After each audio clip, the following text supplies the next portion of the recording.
I called out a guy who berated a young Walmart employee. Today, I plan on going to his workplace and informing his boss of what happened. I went into my local Walmart tonight for a quick grocery trip to pick up some stuff I was low on. Quick in and out trip, 15 minutes at most. Sad to say it didn't end up being a fast trip because when I arrived at checkout, I was stuck behind a boomer who wanted to cause a scene. The guy in front of me was with his wife, who were arguing loudly about God knows what. They had a substantial amount of stuff on the belt, including a few large bottles of various alcohols. When the boomer scanned his way back to the bottles of alcohol, he froze and began searching around for an associate, who I presume he wanted to come and scan his ID. The problem was that he didn't scan any of the bottles. He just locked up and stared directly at a girl who was busy at the monitor for the self-checkout registers the next aisle over. After about 30-45 seconds of not scanning anything, he loudly shouted "Excuse me" in his most condescending tone, followed by "Can you come and scan my ducking ID please?" His tactic worked, as the employee in question immediately whipped around and walked over. He was doing that typical arms crossed bullshit, looking like everything was a giant inconvenience. And I will note, homie still hadn't scanned a single bottle of alcohol yet. When this young woman was in speaking range, the boomer began to lay into her. It makes me real sick to see workers just standing around when they're on a clock doing nothing when people like me have schedules to keep. "Can you do your ducking job please and scan my ID?" "Excuse me?" she responded. "You ducking heard me. Get off your goddamn phone and scan my card so I can get the hell out of here." Now, I would like to note a few things about this interaction up to this point. First, this individual was still in a work outfit, a mechanic's onesie for a local mom-and-pop tire company that I won't name here, but one in which I know the owner pretty well. He's a family friend. Second, he was still wearing his name tag Eric. Somehow I hope you're competent enough to find your way here so you can see this story. Because of this, I knew how to address him. Eventually he asks the cashier very rudely if she's going to scan his ID and she flat out tells him no. "I don't think so. Not after how you've treated me. You can talk with my manager."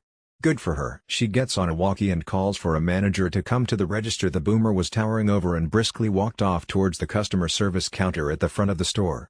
The boomer starts loudly hollering about how this is all bullshit and he's just expressing his First Amendment rights. It was at this point where I actually found some balls and decided to give my opinion, unsolicited, just so this guy could get an outside perspective on how much of a jackass he was being. "Excuse me, but the First Amendment doesn't protect you from looking like a douchebag to random strangers in Walmart when you treat other people like shit." The guy wheeled around and locked eyes with me. "What did you just say to me?" I just smirked and said, "Oh, hard of hearing are we?" "I'm pretty sure you heard what I said." The guy visibly shook on the spot. "This isn't any of your duckin' business, so butt out I disagree. When I see someone acting like an asshole for no good reason, I make it a point to speak up." You seem to think that by stating that you have a First Amendment right means you can say whatever the hell you want without consequence, but that isn't how it works, sir. First Amendment protects you from government overreach for speaking your mind, but it doesn't protect you from the consequences you face from others for your words or your opinions. That's besides the point. "I'm sick and ducking tired of these minorities doing nothing and getting a paycheck for it," he responded, rather loudly and unaware that there were quite a few people staring at this point. Hooray! Racism has entered the chat. The manager showed up, and he starts in on how he scanned his alcohol and that the associate in question was very rude to him and refused to serve him. He started stating that she told him he wouldn't get help because he was white when I interjected again. "Ma'am, that is not what happened. This gentleman didn't even scan any of his alcohol and immediately started shouting down at your employee, just for the sake of being upset. He was rude, unpleasant, and even made unnecessary racial comments." He wheeled around at me again and yelled, "Shut the duck up and mind your business," before going on the tirade again. Something lazy workers, something First Amendment and speaking his mind. "You know, this is very unfair of you." I started again. "You've put that poor girl in an unwinnable situation. Now that you've raised this untrue complaint, her manager is going to have words with her even though she hasn't done anything wrong. Does that sound fair to you, Eric?" I don't think he realized he was still in uniform, because he looked at me puzzled at how I knew his name. "How would you feel if someone came into your place of business and told John a bunch of bullshit about how you were treating them unfairly when you knew perfectly well that it was a lie? Or even better, how would your boss react if he knew you were acting like this whilst today I learned in uniform with his place of business plastered all over your chest?" When he heard me say the name of his boss, he stopped cold. "Yes, Eric. I know John very well, and I think I might be paying him a visit tomorrow. That is unless you decide to apologize to that girl for being a lying prick instead." The guy then became very rushed and suddenly in a colossal hurry. He muttered something about people not minding their own business, to which I replied with "I'm just exp reassessing my First Amendment rights," SpongeBob's sarcastic voice and all. He scanned one of the bottles and had the manager scan his ID. His wife started in about how I better not show up to his office directed at me, but I wasn't paying her any attention and brushed her off. I was just staring at Eric and watching him bag. Eventually, he got all of his stuff put in his basket and he marched out, but he didn't apologize to the manager or the employee and gave me a hearty "go duck yourself, asshole" as he flipped me off. I scanned my groceries and paid for my merchandise, but man was I smiling from ear to ear. Afterwards, I made it a point to go and speak with the manager and the employee in the customer service center. As expected, the manager was having a conversation with the employee about that customer, and she thanked me for speaking up. I've worked retail before, so I know what it's like having to deal with assholes like Eric. It'd be a cold day in hell before I let a boomer bully an employee then weasel his way into a victim role with management. Not on my ducking watch. So now my next play is to show up to this tire shop tomorrow. I really hope Eric is there. I hope he's the opener. I'm going to walk in and just smile at him. Ask to see his manager. Then I think I'm going to go in and just weave the nicest story about how he treated the employees at Walmart, so much so that I was compelled to stop in and tell his boss that he has a real winner on his hands, and that I'm a customer for life now. Maybe that way, he might get a message.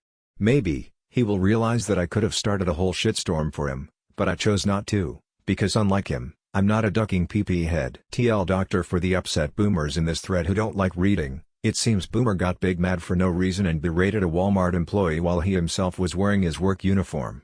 I'll be paying his boss, a family friend, a visit tomorrow to discuss his employee's behavior while still representing his place of work. Update before we begin, let me start by saying wow, simply because when I passed out last night, I was hovering around 350 upvotes and had a steady trickle of interaction with people.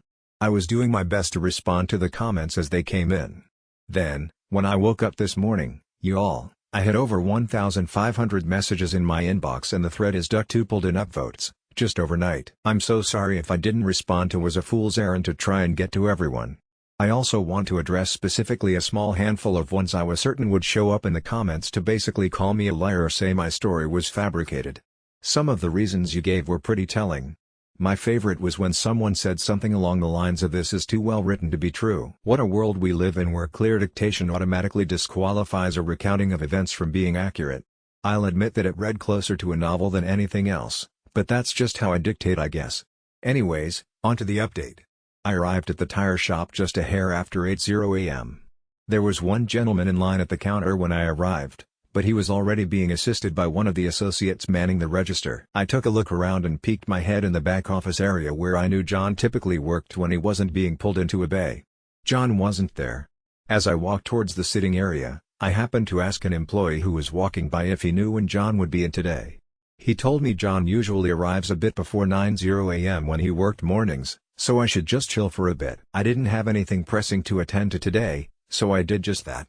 As I moved towards a seat, I happened to glance outside at the working bays and noticed my old buddy Eric, who was currently walking towards the main building. When he saw me, I watched as his head drooped down and I could visibly see him mutter the word "fuck" under his breath. He stopped for just a second, shook his head, and continued walking towards the building. When he came inside, he set a packet with what I presume was a customer order on the counter and said something to the clerk at the register. He hesitated for a moment and walked over to where I was sitting. As he approached, I greeted him with "Morning, Eric," and smiled.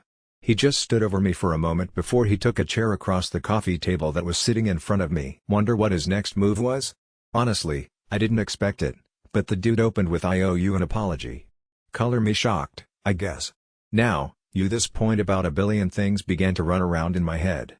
Mostly, for some reason, the things that ran most prominently through my mind were all the calls for bloodshed that popped up in the last thread. All the claims that boomers can never learn and the only language they knew was bullying, which were thrown at me like mortars practically every step I took. You all were bloodthirsty last night and still were this morning, convinced that this gentleman was a drunkard asshat, but do drunk asshats apologize after doing something wrong? Back to the story. He continued on, saying that he didn't just owe me an apology, but also the cashier he yelled at last night, and how he had actually planned on returning to Walmart on his lunch break to see if she was working so he could apologize to her as well. In his words, "I've been dealing with a lot of personal shit in my life recently, including the loss of a loved one, And I took that out on you all last night and it wasn't right. Right about this time is when I noticed that John had arrived. He walked in through the door behind where Eric and I were sitting and walked straight into the back area I checked before. We will get to that later. Guys, I honestly had no idea what to do. On one hand, yes, this dude was a raging douchebag to that girl last night, but this felt genuine. I mentioned several times in the first thread that I didn't want to react hastily, and this is exactly why. Had I gone in there and thrown a colossal fit and started a shitstorm, I don't know if this would have ended the same. Anyways, I don't wish to grandstand things further. The guy apologized, I stood up and shook his hand, and I simply told him be good to people for no reason, man. Kindness is free and isn't a sign of weakness. We chatted a bit and had a bit of a revelation that Eric and I have a distant connection neither of us really knew about. I won't disclose what or how we knew each other for personal reasons. Then John came out of the back office. He recognized me and gave me a hug. Asked what I was in for. I basically told him that I ran into Eric at the store last night and wanted to check in on him and get an update on an issue he was having there. That's when John said, "Yeah, Eric, I need to talk to you about that. I had a lady call me about something that happened at Walmart you were involved in." Oh shit. I'm guessing either the manager or the cashier called John after what happened last night? I guess the ball isn't in my court any longer. Eric gave a deep sigh and basically told John the first was a shithead to a cashier last night because I was in a hurry. I wasn't thinking and it wasn't right. I'm gonna make it right at lunchtime. I hope she's working today. John then said something I didn't catch and him and Eric walked into the back room. That's it. End of story. I took a scrap from a notebook, jotted down my proof and snapped a photo, then jumped in my car and left. I certainly hope that this brings you guys whatever closure you were looking for. I'm certain some of you aren't going to be happy with how this turned out, given how many pitchforks I saw last night. But after all this, all I can say is to not be so hasty when jumping to conclusions. People are people, y'all. You can't really be sure what someone is going through before you jump to judgment. Some folks don't know how to ask for forgiveness or don't know how to take responsibility for their actions, but some folks can. I'm glad this resolved itself the way it did. John knows what happened and knows that it happened with his business on full display, so he can now choose how he reacts with that information. I got the closure I needed, and I hope the cashier does too. Time will tell in that regard, I suppose. Be good to each other. Edit. I'm present in the comments, trying to interact with as many of you as I can. But comments are coming in so fast I can't keep up. Sorry Edit 2 still getting a tidal wave of comments. The inbox is filling up rapidly. I am now turning off notifications and calling it a day. Thanks for all the input, lots of love. Edit 3 inbox replies disabled, but I'm still surfing comments. It's wild to me that significant other many PE original poster law are upset that this didn't play out the way they hoped. Guys, I'm not saying Eric is a saint here. I'm not saying what he did was excusable.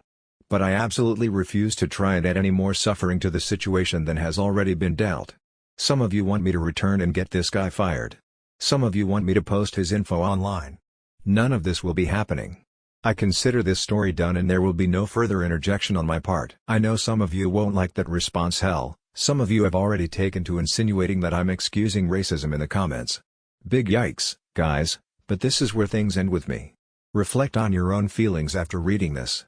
A whole lot of you are still angry. But a whole lot of you are happy with how things played out. I'm personally glad where things end. Whether or not that makes me a fool, naive, or an idiot is your opinion to have, I guess, but I can walk away from this knowing that my presence extracted an apology. That's good enough for me. Keep being kind. It's genuinely a real-life superpower. The universe rewards kindness in kind.